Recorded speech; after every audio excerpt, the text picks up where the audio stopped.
Hello everyone, this is Jyoti Singh, Assistant Professor, Department of Botany, MLB Government College Bhilwara.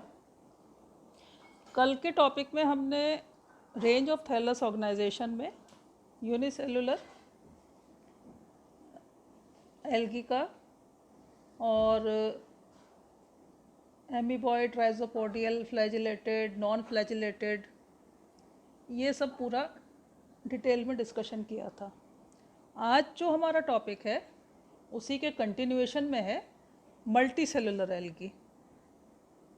Multi cellular algae में नाम से ही स्पष्ट है बहुकोशिकीय शैवाल, यानी कि ऐसे शैवाल जिसमें बहुकोशिकीय बहुत सारी कोशिकाएं पाई जाती हैं, मल्टी सेलुलर हैं। सबसे पहले मल्टी सेलुलर फॉर्म्स में हम देखेंगे colonial forms. Colonial forms. Colonial habit is achieved by aggregation of the products of cell division within a mucilaginous mass by aggregation of motile cells or cells subsequent to cell division. Therefore, all members of a colony have similar structure. These associations are usually loose, and as such a colony may break into smaller pieces. In some colonial forms, all members of a colony are connected with each other by cytoplasmic connections. Hence, they cannot break into segments. Example, Volvox.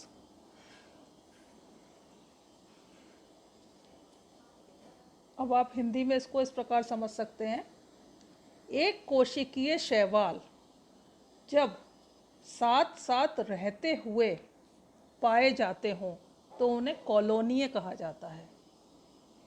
ठीक है, एक कोशिकीय शैवाल हैं पर साथ साथ रह रहे हैं तो उन्हें कॉलोनियाँ कहा जा रहा है। कुछ कॉलोनियाँ समंडल या निभय कहलाती हैं।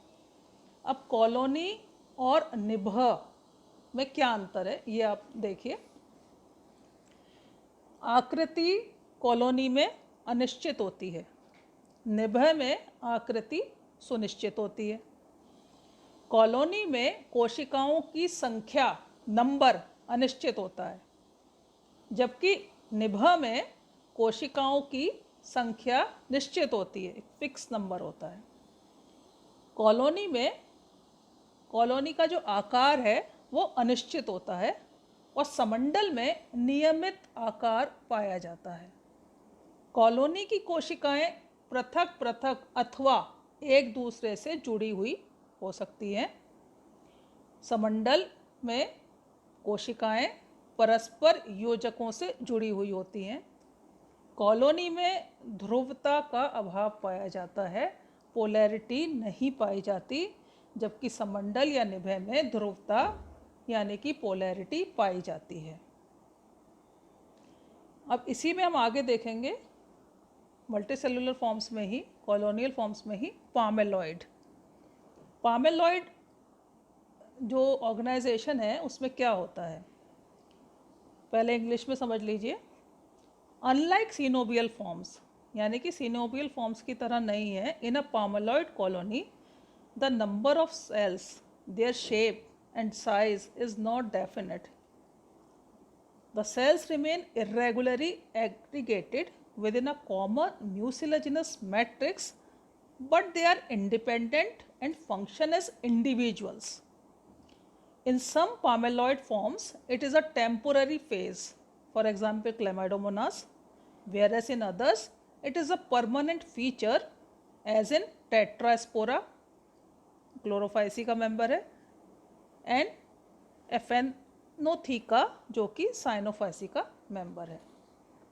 अब हिंदी में आप इस प्रकार समझ सकते हैं कि गोलाब अचल कोशिकाएं श्लेष्मा में घिरी रहकर पामेलॉइड कॉलोनी का निर्माण करती हैं।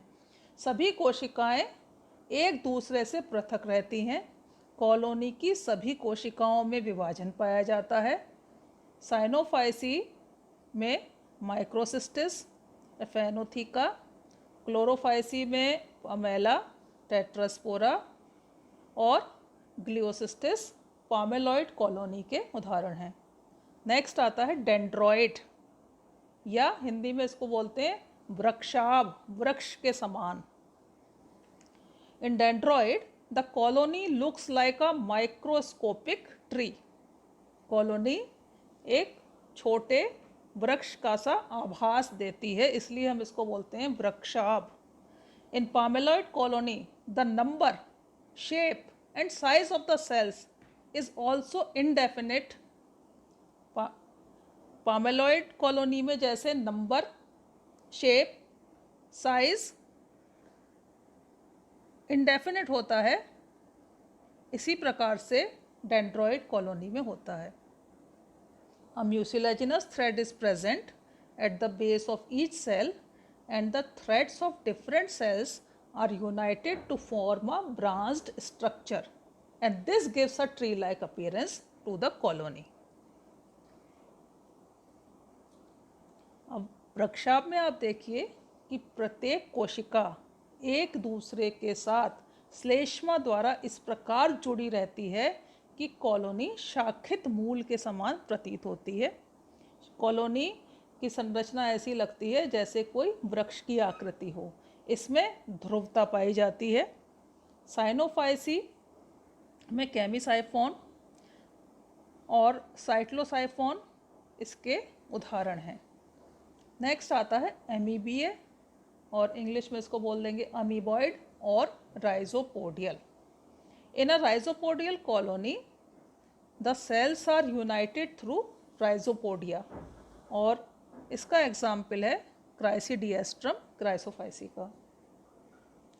एमीबिए में क्या होता है कि कॉलोनी की प्रत्येक कोशिका जीव द्रव्य प्रक्षेपों के द्वारा, जिनको नाम हम बोलते हैं राइजोपोडिया, उनके द्वारा जुड़ी रहती है। ठीक है, कॉलोनी की प्रत्येक कोशिका जो कॉलोनी बना रही है वो राइजोपोडिया के द्वारा जुड़ी हुई है।